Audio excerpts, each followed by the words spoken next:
Started getting set up to put a toilet in here in the basement. I started the video on it for the introduction and everything.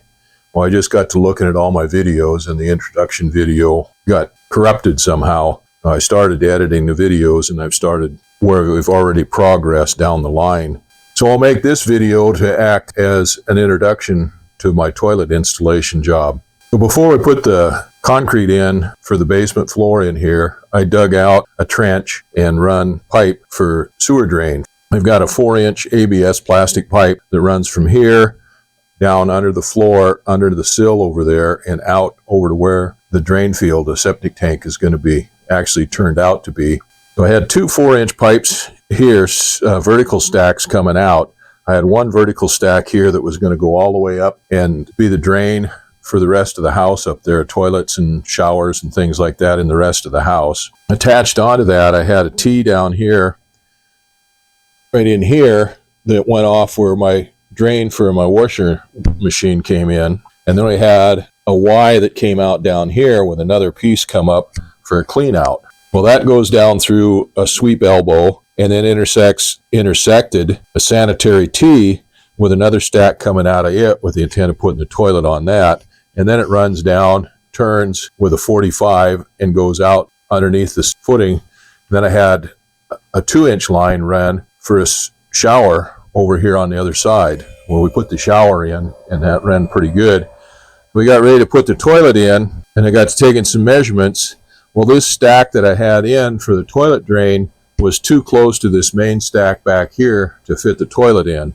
It was 9 inches or 10 inches or something like that, and we have to have a 12-inch setback or offset for the toilet to sit in. So I decided I had to break up the concrete here to dig this out and move this sanitary T this direction away from this main stack far enough that I could get the toilet set in there. Well, with 4 inches of concrete in here, or 5 inches of concrete in here, it took a little while to bust it up. I started out with this rotary hammer drill that I got from Harbor Freight several years ago, and that was kind of working, but it took me 2 days to just dig out just a little chunk there. It was just not going to work. So I went to town and rented a bigger unit and then started chopping this out with the intent first of just chopping out enough that I could cut off the sanitary T, put an extension off of this other stack, and move the sanitary T this direction enough to get the toilet in there. Of course, once I started digging it out, I realized that that wasn't going to work as well as I'd hoped. I had to dig out farther this direction, and I wound up digging out all the way around this other stack and redoing the whole thing. So anyway, this will be the introductory video for what went on there, and then we'll continue on with chopping out the concrete, pulling out the pipe, replacing it with new pipe, and so on down the road. So the job's all done now. This video is just strictly introductory to where we started off.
to be young and tough, a strong back and calloused hands again. But that's never going to happen for me.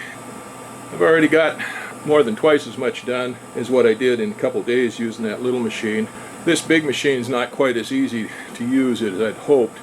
You got to have weight down on that thing to engage the hammer on it. And it's got to push down and compress that nose end in to hammer, and then as soon as you get the weight off of it, like turning it sideways or something to pry it out, or pulling it back to try to pull it back out of a hole, then the thing quits hammering. So it's kind of a pain. It'd be nice if it was continuous, but that's not the way it's made.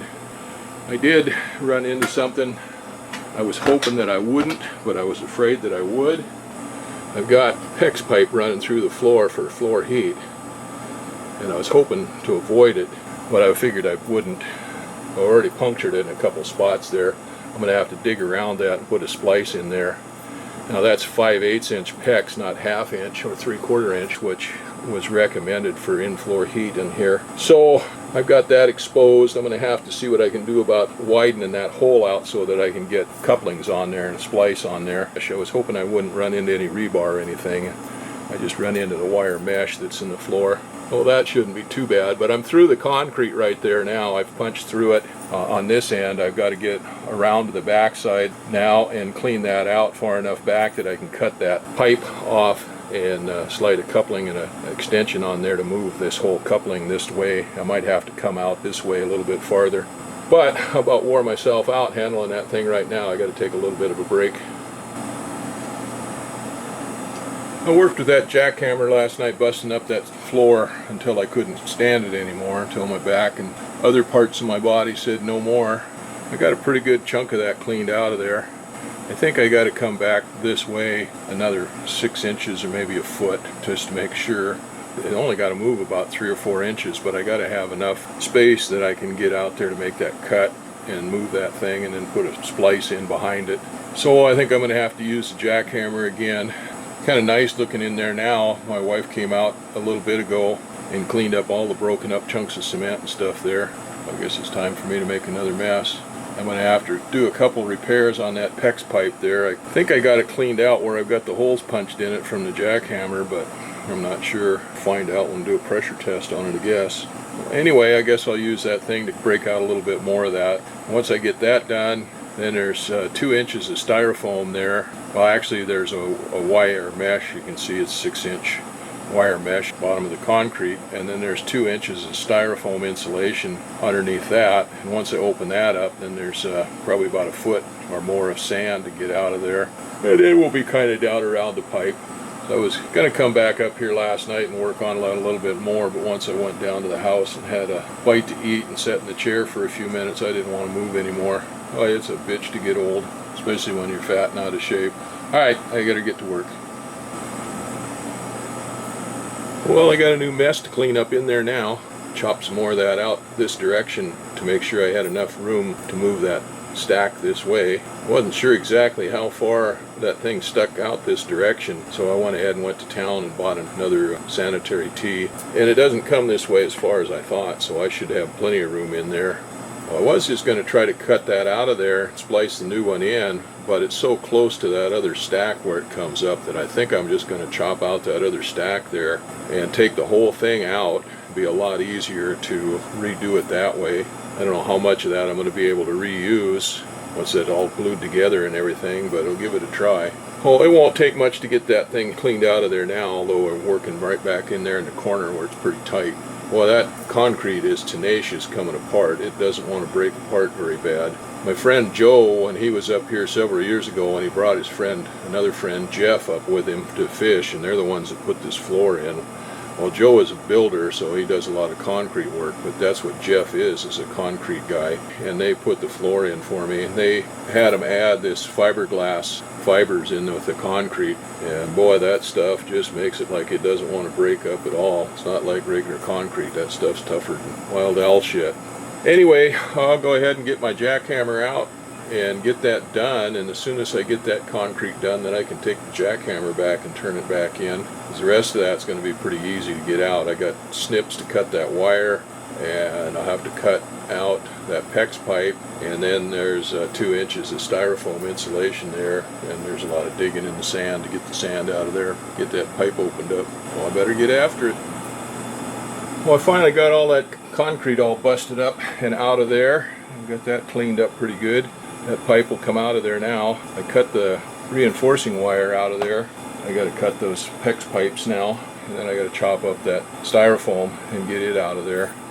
And then there'll be some digging to do after that. Anyway, I'm making progress at it, if a little bit at a time. Well, I think we made pretty good progress here now. I got that concrete chipped out of there. Then I had 2 inches of styrofoam. That styrofoam is stuff that we salvaged off of the high school gymnasium. They had blocks of 2x4, 4-inch styrofoam insulation, and then on top of that they had blocks of 2x4, 2-inch styrofoam insulation, and on top of the 2-inch styrofoam they poured concrete on it. So this is the 2-inch stuff that came out of there, and most of it had a concrete top on it.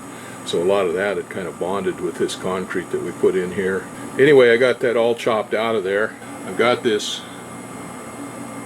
flat blade here that Judy got me years ago for debarking logs and stuff. I think it's Amish made. Basically, it's a flat piece of steel, and then it's riveted into a socket, and it's got a hardwood broom handle or handle on it. And then I used it, sharpened it up, and used it like an axe for debarking logs. And I just used it, chopped down straight through the styrofoam and chopped through it, cut through it into chunks, and dug it out of there. And we had some Visqueen plastic vapor barrier down in there. I cut out it. Now we got a whole bunch of sand. So there's about a foot of sand in there. So I get that dug out of there. I'm going to have to get some buckets to put that sand in, because that's going to go back in the hole when we're all done. I got those 2 pieces of PEX pipe cut off, the bad pieces cut off of that. Put some duct tape on those so they don't get any more crap in them than I've already got from what I've done so far. I don't know whether vacuum cleaner will suck those out and clean them out, or got a little bit of crud in there because I punctured those with that jackhammer when I was breaking up that concrete. Anyway, I'll need to clean those out, and we'll have to put a splice in there for those. Before we bury it, I'll pressure test it and make sure that I've got it all sealed up, that there's no holes in that stuff that I didn't see. Once I knew where it was, I was able to keep that jackhammer away from it, but you never know, I might have hit it someplace or something and broke it again. But I think I'm done for the day. I think I about wore myself out running that jackhammer. It was pretty hard on this old body. And then down there on my hands and knees, picking all of that concrete out of that hole. Some of the stuff, small enough pieces, I was able to use a vacuum cleaner to get it cleaned out, but some of those chunks were just too big for that. I don't do that near as well anymore as I used to. God, back in the good old days, I'd have had this thing all dug out of there and probably put back in by now. But it ain't the good old days for me anymore. Somebody once said that you say you're just as good at 60 as you were at 20. You were the shit at 20. And that's certainly true at 70. Anyway, that's enough for one day. I think I'm going to go rest up a little bit. Judy will have dinner ready here pretty soon. Well, I'm not making as much progress here on this sewer thing as I'd hoped. I got the sand dug out and I put it in a 6-gallon bucket over there. And then I started digging out the dirt, covering up the pipe itself. But it's kind of hard to get motivated out here. It's just steady rain, and the house there trying to get ready to go to work or something, or think about going to work, and it's really hard to get motivated when all it does is rain out here. Today is the last day of May, Saturday the 31st, and it started out not too bad this morning for a little while. It looked like it might be breaking up. Forecast says it's supposed to break up a little bit, but it's just clouded back up and is just pouring down rain again. Now, if you think I'm just whining about it raining a little bit, I just looked at the National Weather Service's report, and we set a new record for rainfall here in Petersburg. And we set a record in April. I didn't look to see what it was because it was just raining all the time and it was kind of frustrating, but I was working inside all the time. But May has been just as bad. And looking at the record, we've had over 15 inches of rain in May. And the average May rainfall is 5 inches. Oh, I can't complain too much because Ketchikan, which is about 120 miles south of us, they set new record rainfall, and they've got almost 24 inches of rain in May. In fact, they had over 4 inches, almost 5 inches one day. I guess no matter how bad you got it, somebody else has got it worse. Anyway, like I said, I find it hard to get motivated to do anything with the weather the way it is. But I come out here and worked on this a little bit. But then my wife pigeonholed me to help her. Pump for the drain on her washing machine went bad here earlier this winter, and we finally got a new part for it, so we spent the day today putting that in. And of course that took longer than we expected. But anyway, we got the new drain pump in the washing machine, so it should be good for another 3 or 4 years anyway. So anyway, like I said, I've been working on this a little bit. And it's maybe not quite as much fun as I'd hoped it'd be. And getting the sand out of there was no problem. Getting down into the ditch down there and getting that dirt out of there, that's a little different story. All of this, where we dug out the basement, this ground was what we call hard pan, mixed clay and rocks, and it's just harder than a banker's heart. Well, we had a friend of mine dig the basement out with his excavator and dug this hole out and stuff and put the foundation in and built the house and stuff. But then when I got ready to put a floor in here and digging it out by hand, and it was a pick and shovel all the way with my bad back. I'd been about 3 wheelbarrow loads out of here, and then it'd take me about a week to recuperate and get a few more loads out of here. That's when my wife felt sorry for me and bought that one little excavator that we got, because it'd fit inside the basement here. And boy, that thing's made things a lot nicer. Still had to wheelbarrow all the stuff out in a wheelbarrow by hand, but the digging wasn't near so hard on my body. Well, I dug this trench here for the sewer line. I put a line in, a conduit in for the electric and one for the telephone, and I was hoping that after backfilling that would be a little softer and easier to dig out, but that's set up so well that it's not any softer than it was. It's still pretty hard, but I'm getting it. I've got down to the pipe right now where I've got the stuff scraped off the top of the pipe. I'll have to get a bar or something to break that loose down on either side of the pipe to get the rock and dirt out of there. And then I run across a little surprise. There's a line going across there on top of that pipe right there. And at first I was afraid that might be the telephone cable or something coming up here. Then I remembered I put the telephone cable and the internet cable and all that stuff in a conduit, so that wouldn't be there. I realized what it is. It's a ground line for the electric panel over here.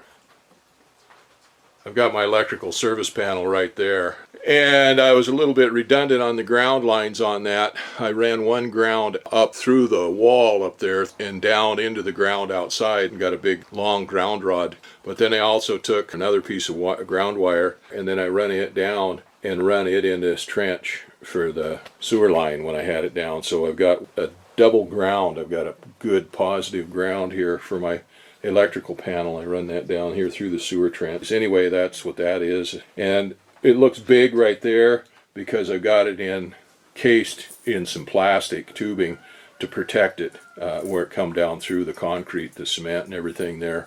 And once it gets out of that, then it runs down this trench and it's bare copper, so it's got a good ground connection there. And then I run into another little difficulty. There is some cloth right there, some drain fabric. I'm trying to figure out what it was, why it was there, and then I remembered that I dug a trench all the way around the perimeter of the footing and run a 2-inch drain pipe in there with drain rock and everything else in there, and that's where it goes around the corner, is right there over the top of that sewer line. So that's another little complication that I'm going to have to deal with, is getting that drain rock out of there and working underneath that drain pipe. But anyway, it's coming. Keep plugging away at it and we'll have it opened up here. Now I don't have to move that stack very far. I only need 12 inches between the center of that stack and those other stacks where they come up. If I get a couple more inches there, that's not going to hurt anything. The setback from the wall is supposed to be 12 inches. Well, there's 3 different types of toilets. There's a 10-inch setback toilet, a 12-inch setback, and a 14-inch setback. And these are 12-inch setback toilets, so got to have at least 12 inches of room between whatever is behind the toilet and the center of the stack. Well, anyway, I just got to keep working on that. I'm going to have to go down to the hangar and dig out one of my big bars so I can loosen up that soil there packed in around that pipe. I got as much dirt out of that hole as I could. I got it pretty well cleaned out on this side of that stack, but down to the pipe anyway. And that stuff is packed in there pretty hard, so I had to go get a big heavy pinch bar and break that up and pop it loose so I've got it loose down in there down past the pipe, but that's about as much of the stuff as I can get out of there with a regular shovel. So now it's down on my hands and knees, and I've got my wife's garden tools out here to clean that out some more. If I hadn't had to bust up that concrete to open that up, I'd have had dug that trench out a lot wider so we could get it with a regular shovel and regular tools, but I didn't want to break any more of that concrete up than I had to. So that's what I got. Now it's on with hand tools. This old fat man doesn't like getting down there on his hands and knees working on that stuff like that. We'll do it a little bit at a time. Man, if it was the good old days and I had to produce my own food and shelter, I'd starve to death in the cold. All right, I got to get to work. Well, I finally got that thing dug out of there.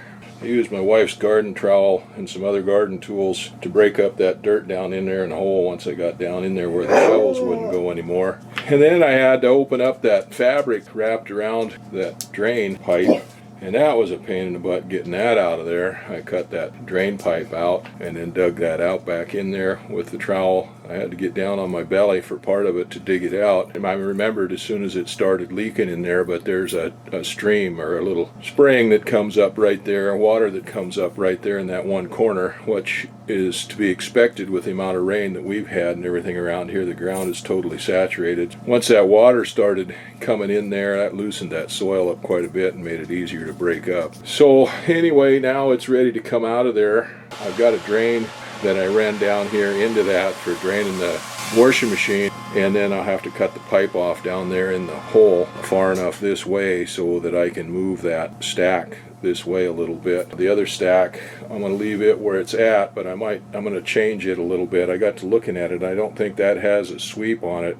I think that has an elbow on it. We'll see when we get it out of there, but it should have a sweep on it instead of an elbow. Anyway, I'm done digging for a while. Well, once I get the pipe out of there, I can use the shovel to clean that hole out a little bit and flatten it out, because I didn't get all the way down underneath the pipe, and I'll have to get enough underneath the pipe that's left in the ground to get a coupling on it. But that's progress.